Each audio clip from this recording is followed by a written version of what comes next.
والصلاة والسلام على رسول الله. السلام عليكم ورحمة الله وبركاته.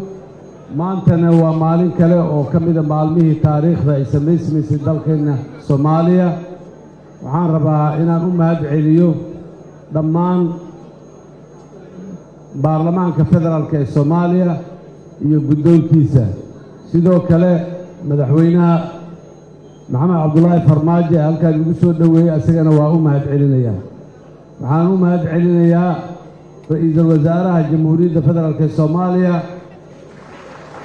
mudane Maxamed Xuseen Rooble iyo guddigiisii doorashada ee soo daadihiyay doorashadan muddadii dheereed, sidoo kale dhammaan madaxweynayaasha dowlad goboleedyada ee deegaanadii ay madaxda ka ahaayeen ayaguna ka soo dhaqangeliyey doorashadan oo baarlamaankan sharafta badan ee muuqaalka qurxoon ee maanta nala jooga ay ka yimaadeen. dadka Soomaaliyeed dhammaan waxaan leeyahay waa mahadsantihiin intii sabab u noqotay in maanta meeshaan la soo gaaro. dhammaantiin waa mahadsantihiin. madaxweynuhuna waa ku mahadsan yahay in asla maanta halkan uu i garab taagan yahay.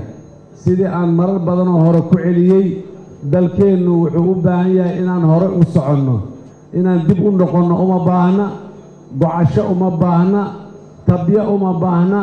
waxaan u baahannahay wixii jira ee tabasho ah mustawa kasta ha la ekaadeene inaan daaweyno. sidii aan maalmo dhoweyto markii aan iclaaminayay murashaxnimadeyda habeen dhowed aan ka dhawaajiyey, iska aarsi ma jiro, isdabagal maxaanku idhaahdaa ku salaysan siyaasad ma jiriyo. dalkaani qawaaniin ku filan uu leeyahay. haddii wax isbedela iyo wax lagu kala duwan yahay ay yimaadaan, qawaaniinta ayaan la tiigsan doonaa ilaahay idankiis. ee qof walba sida la quman ma yeelin.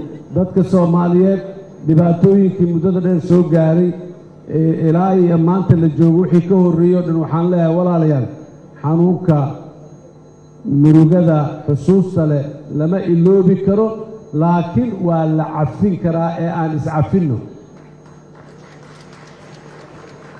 qalbigeenna aan hagaajinno, aan ka fikirno berri yaanan ku mashquulin shalay iyo wixii soo dhacay. haddii aan la yidhaah waxaan ka shaqayn doonaa berri qurxoon, mustaqbal qurxoon, dal iyo dad qiimo iyo sharaf ku leh adduunka. waxaan dhaqan gelin doonaa halhayskaygii ahay Soomaali heshiis ah, dunidana heshiis la ah. haddii aan la yidhaah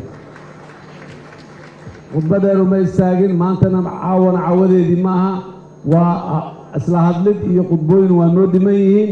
mar kale aad iyo aad ayaan ugu mahad celinayaa baarlamaanka. waxaan aad iyo aad ugu mahad celinayaa walaalkay garab taagan Maxamed Cabdullaahi Farmaajo oo ah madaxweynihii iga horreeyay aan xilka halkan kula wareejiyey inuu maanta igu wareejiyana sharafay anigana ii tahay, asna waa u tahay. dabcan dadka Soomaaliyeedna waa u tahay muuqaalkooda iyo karaamadooda qurxoon. aad iyo aad ayaad u mahadsantihiin. wasalaamu calaykum waraxmatullaahi wabarakaatuh.